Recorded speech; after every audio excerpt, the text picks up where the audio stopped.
E aí, galera, beleza? Prazer ter vocês de novo aqui. Hoje a gente vai falar sobre um tipo de modelo de classificação que é o KNN. E ele é bem legal porque ele é muito simples da gente entender como que ele funciona e qual que é a lógica por trás, né? Talvez o cálculo lá dentro dele não seja a coisa mais simples do mundo, mas pelo menos o conceito é bem interessante, né? E aí, sem mais delongas, vamos aqui para o script. E, né, o que que é o KNN, né? Ele é uma sigla aqui para esse Key Nearest Neighbors, ou se a gente fosse traduzir aqui para o português, seria os K vizinhos mais próximos, né? E aí, um jeito bem legal da gente entender o que que é ele é com exemplos mesmo, né? Então vamos imaginar que vocês se mudam para algum lugar e aí você está decidindo comprar um carro elétrico ou um carro a combustão. Aí você poderia tomar por base os seus vizinhos, né? Então você vai olhar os cinco vizinhos, se três tiverem carro elétrico e dois tiverem carro a combustão, talvez você ficasse mais inclinado a pegar um carro elétrico. Então a ideia é sempre essa, né? Você pegar o número de vizinhos mais próximos para ajudar a classificar o ponto que você está interessado, tá? Então, eu acho que essa imagem aqui representa bem, né? Então, você tem aqui dois grupos distintos e um novo dado sendo inserido aqui para você conseguir classificar ele. E aí, no caso, como ele está mais perto aqui dos azulzinhos, ele vai ser classificado também como azul, né? Se ele estivesse mais perto aqui dos vermelhinhos, ele ia ficar vermelho. Então, é basicamente essa a ideia aqui do KNN usando essa dimensão aqui 2D, tá? Quando vai aumentando as variáveis, acho que acaba ficando um pouco mais complexo da gente entender ali num gráfico, né, como que funciona, mas a ideia sempre vai ser essa. E aí, um ponto legal da gente destacar aqui é que o KNN é o que eles chamam aqui de algoritmo preguiçoso, né? Então, ele não tenta gerar nenhuma fórmula complexa, igual a gente viu lá na regressão logística, que tinha aquela função sigmoide que calcula a probabilidade. O KNN ele vai meio que tentar entender e calcular quais são as distâncias ali relativas ao dado que a gente já tem, né? E o que a gente quer classificar, beleza? Então vamos lá para a teoria. Então, eu falei que o KNN ele usa o conceito de proximidade e distância, né? E aí, se a gente for falar aqui mais exatamente, a gente usa o que chama aqui de distância euclidiana, que é basicamente, se a gente fosse pensar, a distância, né, entre o nosso dado real aqui e o dado que a gente está observando, e a gente vai traçar essa distância aqui, tá bom? Então, vamos imaginar como se fosse o Teorema de Pitágoras, né? Então, aqui eu vou ter um x aqui para o nosso gráfico e eu tenho um y também. Então, a distância mais curta aqui entre esses dois pontos seria a nossa hipotenusa. Então, resumindo assim, é bem isso, tá? Então a gente vai usar a distância do x e do y para os nossos dados e vai multiplicar e vai tirar a raiz quadrada disso, tá? Então vamos entender um pouquinho melhor como calcular isso, né? Então, vamos imaginar aqui que você está numa empresa e você tem alguns vizinhos ali, né? Então, esses vizinhos seriam seus colegas de trabalho. Então, um tem 38 anos e ganha 60 mil, o outro tem 25 anos e ganha 45 mil, né? Então, qual vizinho que a gente está mais perto, né? Sendo que a gente tem aqui um cliente, né, com 42 anos e salário de 50 mil. Então, a gente vai pegar o nosso 42 e vai subtrair aqui o x elevado ao quadrado, mais a distância do y aqui, né? Que seria os 50 mil menos os 60 mil elevado ao quadrado. A gente fazendo essa conta, a gente vai encontrar aqui 10 mil, né? E aí a gente poderia calcular a distância para o nosso segundo vizinho, que aí seria 42 menos 25 mais 50 mil menos 45 mil. Então, com isso aqui a gente consegue ver que a distância do segundo ela é menor do que a distância do primeiro. Então, o nosso novo dado aqui, né, seria mais próximo do vizinho 2. Legal? E aí, eu deixei aqui um exemplo também da distância de Manhattan também, que é uma das possibilidades que dá para usar aqui. E aí a diferença é que ao invés de eu usar aqui a hipotenusa aqui do nosso teorema de Pitágoras, o Manhattan ele vai usar o módulo aqui, né? Então ele vai pegar a distância do x mais a distância aqui do y. É isso, tá? E aí, vocês devem ter percebido uma coisa interessante aqui, né? Tá vendo que a unidade, a dimensão do meu salário, ela é muito maior do que da idade? Então, quando a gente acaba elevando ao quadrado, eu vou ter 16 sendo comparado com 100 mil. Então, tipo, é lógico que vai ficar muito mais perto da variável que tiver a maior escala. E isso daqui é um ponto muito importante para o KNN para a gente conseguir que o nosso algoritmo ele tenha a maior assertividade possível, tá? E para a gente resolver isso, a gente vai usar a normalização de dados, né? Então, eu posso escolher algumas abordagens aqui, mas a ideia sempre vai ser deixar todas as variáveis do nosso data frame com uma unidade parecida, né? Então, indo de 0 a 1 ou de -1 até 1. Então, sempre nessa ideia da gente ter os valores bem pertinhos ali para não interferir no cálculo da nossa distância, tá?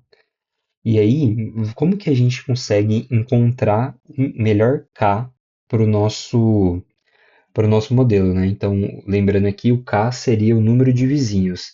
Então, se a gente pegar um K muito pequeno, a gente vai ser muito sensível a outliers, né? E a pontos que estão destoando ali nos nossos dados, tá? Então a gente vai acabar fazendo um overfitting do nosso modelo. Então ele pode acabar não conseguindo performar bem com dados que o modelo ainda não treinou. E por outro lado, né, se a gente tiver um K muito grande, vai acabar gerando um modelo que é muito genérico e às vezes também não vai conseguir trazer aqui o ganho que a gente precisa. Então, a melhor ideia aqui para a gente conseguir fazer isso é testar vários Ks e encontrar aquele que tem o melhor assertividade para o nosso modelo, tá? Então, legal, toda a teoria que a gente já passou. Aí vamos dar uma olhadinha em um exemplo na prática para entender um pouco melhor, tá? Então, eu peguei aqui um dataset que ele vai ter basicamente as informações aqui de gênero, idade, o salário estimado e se a pessoa comprou ou não um determinado produto, tá bom? Se eu rodar aqui essa primeira célula, a gente vai ter então a importação das bibliotecas e um head aqui do nosso dataset. E aí um ponto, né? A gente já fez algumas análises aqui exploratórias e sempre que tem um ID, a gente geralmente elimina porque é basicamente um identificador ali daquela pessoa. Então não faz sentido a gente colocar isso no modelo porque ele é uma informação arbitrária, né? E aí a gente, só para simplificar um pouquinho aqui o nosso processo, a gente vai tirar também a coluna de gênero para deixar só então aqui a idade e o salário, tá bom? Então, legal, se eu rodar aqui, agora eu vou ter a idade, o salário e se comprou com 400 registros e todos não nulos, certo?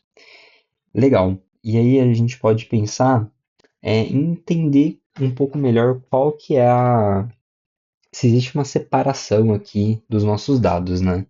Então, nesse gráfico, eu estou plotando aqui no eixo X a idade da pessoa e no Y o salário estimado.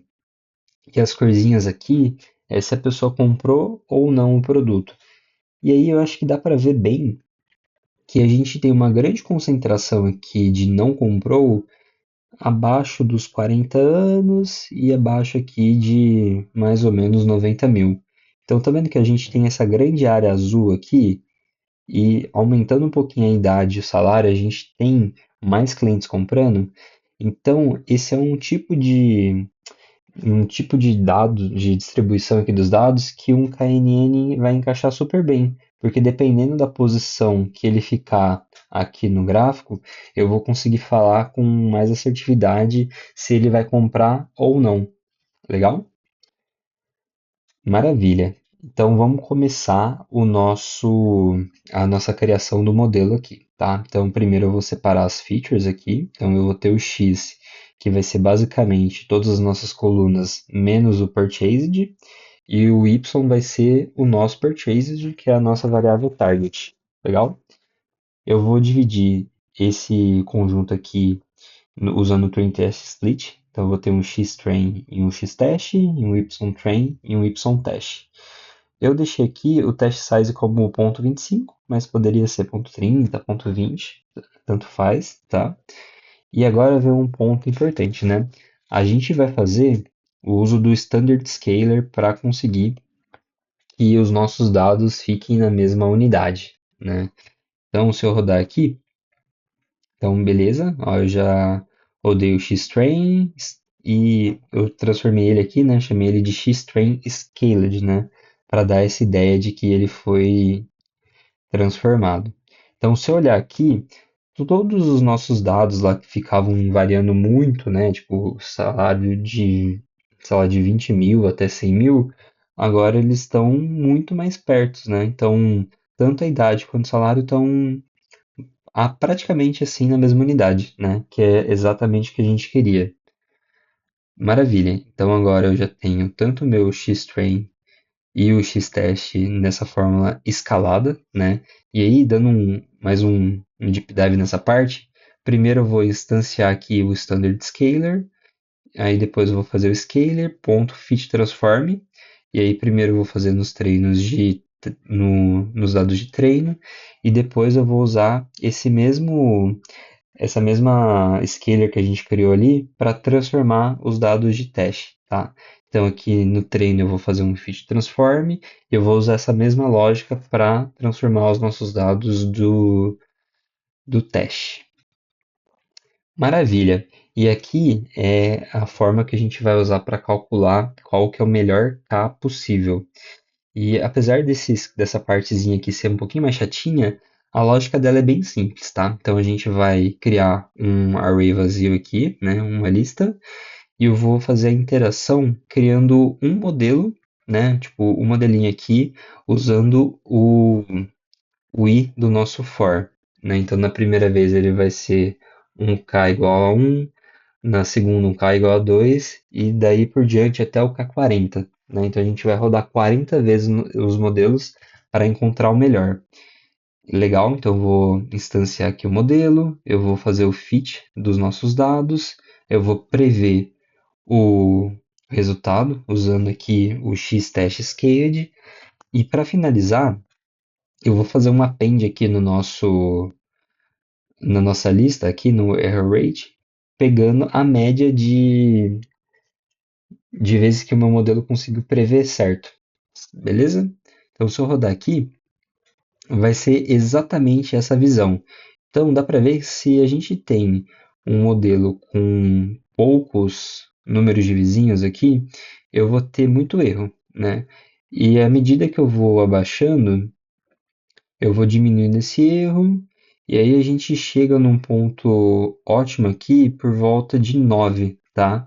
Sendo que em 10 mais ou menos ele estabiliza e fica num nível bem padrão, tá bom? Bem, tipo, não tem muita distorção. Então eu vou usar aqui o 11, tá? Para a gente ter esse parâmetro aqui, legal? Então eu vou rodar aqui meu KNN final, que vai receber aquele 11 que a gente definiu aqui em cima. Vou criar o nosso YPrед fazendo predict do nosso x test scaled.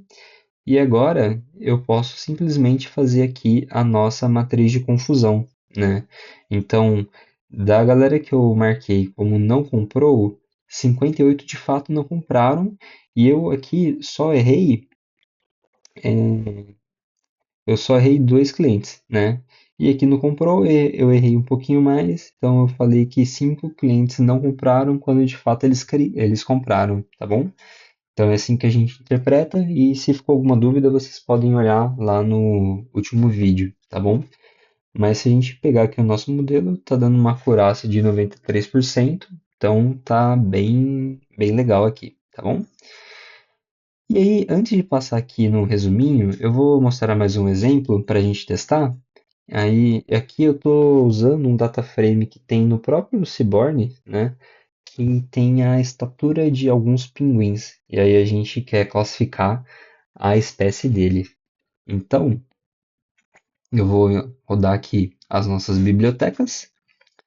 Essa aqui é o nosso data frame. Então eu tenho a espécie, a ilha, algumas métricas aqui, legal? E depois eu tenho o sex. Eu vou usar aqui um def.shape, então eu tenho 344 linhas. Olhando aqui quais são as informações vazias, né? Eu encontro que no sex eu tenho 11, no body mass eu tenho 2. Então dá para ver que não é tantas informações assim que estão vazias. E aí, para simplificar, eu vou dropar elas para ficar um pouco mais simples aqui, tá bom? E legal, agora eu vou separar as minhas features para começar a criar o modelo. Então, aqui para esse modelo, eu vou escolher essa BioLength, o BioDepth, o Flipper e o BuddyMass, legal? Então, são as nossas variáveis numéricas aqui. E o nosso y vai ser justamente a espécie do pinguim. E agora eu quero mostrar um negócio diferente aqui, que é o pair plot das nossas variáveis numéricas, né? Então, esse aqui é um jeito bem legal da gente conseguir entender como que as nossas classes, né, como que as nossas espécies aqui no exemplo estão se dividindo no nosso data frame.